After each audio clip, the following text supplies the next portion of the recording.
Un sac plastique est utilisé en moyenne 12 minutes, mais il peut tuer pendant 400 ans. Donc, nous allons parler un peu au-delà de sa présence, qu'est-ce que ça entraîne. Donc, ils nous proviennent, par exemple, de nos machines à laver. Quand vous lavez vos machines, nos habits que nous portons ont des fibres synthétiques qui sont arrachées et ils vont dans l'eau. C'est des microplastiques, les fibres. Donc, nos habits sont des sources d'émissions de microplastiques. Les pâtes dentifrices sont faites de microplastiques qui sont de nettoyage quand nous brossons nos dents. Certains produits de gommage contiennent de microplastiques. Dans l'industrie, on utilise des matériaux pour nettoyer les surfaces. On recourt aux dispositifs, aux éléments contenant des microplastiques. Les microplastiques, on les trouve aussi dans la peinture pour faire le marquage des routes.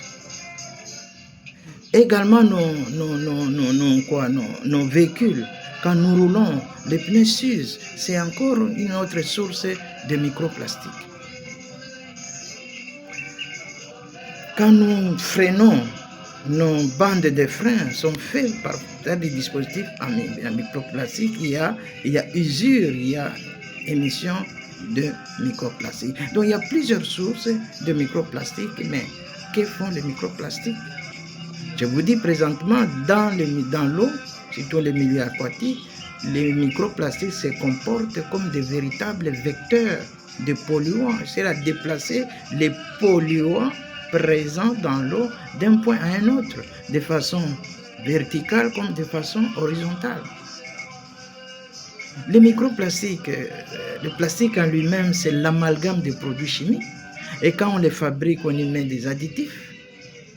Quand ils se fragmentent, ils émettent les produits chimiques qui les contenaient. Il y a également le microplastique étant un matériau hydrophobe, c'est-à-dire qu'il n'accepte pas l'eau. Les polluants organiques persistants, par exemple comme les DDT, les polychlorobiphéniques, d'autres substances qui sont appelées des polluants organiques persistants, se marient et viennent se coller, ils sont absorbés à la surface des microplastiques. Et comme ces microplastiques sont résistants, ils peuvent se déplacer et aller plus loin et ils transportent ces polluants vers d'autres horizons et contaminer d'autres écosystèmes. Un sac plastique est utilisé en moyenne 12 minutes, mais il peut tuer pendant 400 ans.